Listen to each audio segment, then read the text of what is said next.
Récemment à l'affiche des productions The White Lotus et The Watcher, Jennifer Coolidge a connu une carrière faite de succès avant de se faire oublier. Qui est cette actrice américaine de retour vers la lumière? Présente dans les 2 saisons de The White Lotus, série HBO à succès diffusée depuis 2021, Jennifer Coolidge connaît un retour de gloire retentissant. Incarnant l'une des richissimes clientes quelque peu névrosée et chouchoutée par le personnel de l'hôtel éponyme, l'actrice décroche le Prime Time Emmy Award de la meilleure actrice dans un second rôle en 2022 pour sa performance dans la production. Si cette statuette constitue son premier prix, celle qui est née à Boston en 1961 n'est pourtant pas à son coup d'essai devant la caméra.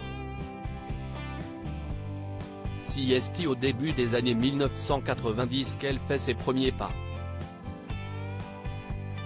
En 1993, elle figure pour la première fois à l'écran dans la série Seinfeld et apparaît ensuite dans Austin Powers 2, L'espion qui m'a tiré, 1999.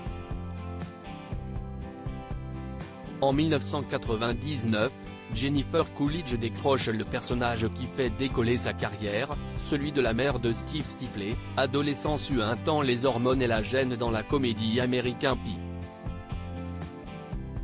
Révélée dans la quadrilogie, elle séduit Hollywood et enchaîne les productions populaires comme La Revanche d'une blonde, 2001, La blonde contre-attaque, 2003, qui met en vedette la jeune Reese Witherspoon, Sex and the City, 2003, Friends, 2003, ou bien Nip Tuck, 2007-2009. Plusieurs années loin du feu des projecteurs malgré quelques apparitions, la carrière de l'américaine stagne peu à peu vers les années 2010 jusqu'à connaître une longue période creuse dans elle se voit proposer des rôles de seconde zone ou n'est même jamais appelée.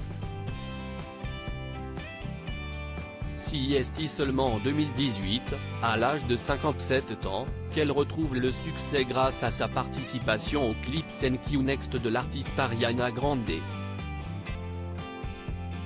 Presque oubliée pendant 10 années, les propositions tombent enfin pour Jennifer Coolidge qui assure la revanche d'une blonde et s'illustre rapidement dans des projets remarqués comme Promising Young Woman, 2020, The White Lotus, 2021-2022, ou encore The Watcher, 2022, carton Netflix réalisé par le spécialiste de l'horreur, Ryan Murphy. Comme une seconde vie.